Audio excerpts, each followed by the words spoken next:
Motivation and inspiration are not enough when it comes to building habits. How many times have you felt inspired to make a change and then nothing happened? That's because motivation fades away and sustained behavioral change is incredibly hard. Did you know that only 8% of people stick to their New Year's resolutions, with 80% failing already by February? Let's dive into why this happens and how you can beat the odds.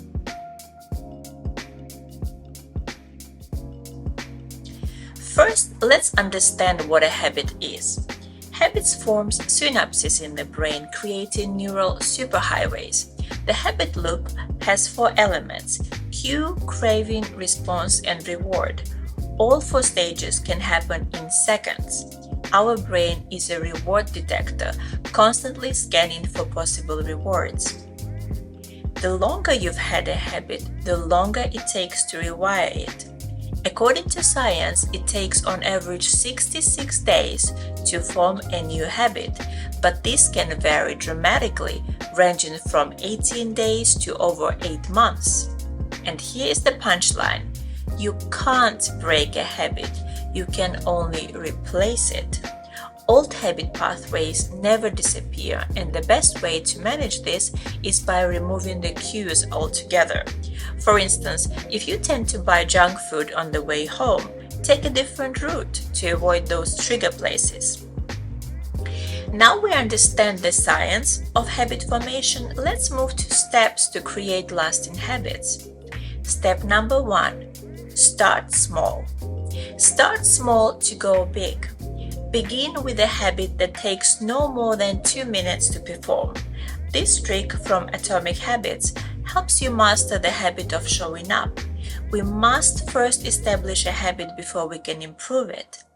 The idea here is to make habits ridiculously small so that there would be no reason you wouldn't do it. For example, if you want to meditate for 20 minutes, start with just 2 minutes every day until it feels easy, and then gradually increase the time. Step number 2. Focus on one habit at a time. Building habits is hard enough, so don't try to tackle multiple habits at once. Focus on just one habit at a time. Do this until it becomes automatic. This means it feels easy and needs no willpower or energy. Automaticity develops through repetition and is subjective. Remember, it can take anywhere from 18 days to 8 months. Once a habit becomes automatic and no longer takes up your cognitive resources, you can move on to the next one. Step number 3. Habit stacking. This method was introduced by Stanford professor Fogg. It involves pairing your new habit with an existing one. For example, after making my morning coffee, I read 10 pages from a book. Or, after brushing my teeth, I have a glass of water. This is a very powerful technique since it uses daily actions as cues for your new activities. Another alternative is to use time and location as your cues. You tell me, which action is more likely to happen? I will read today, or I will read at 9 p.m. when in bed. Step number 5. Never miss 2 days in a row. Life happens and we can't always follow our habits perfectly, and that's okay. Science shows that 90 to 95% consistency gives us the same benefits as 100%. But never miss 2 days in a row. As James Clear says, missing once is an accident. Missing twice is the start of a new habit. Lost days hurt you more than successful days help you. Step number 6. Track your habits. Tracking in itself is a satisfying habit and helps you follow your progress. I use a nightly checklist to track all my habits.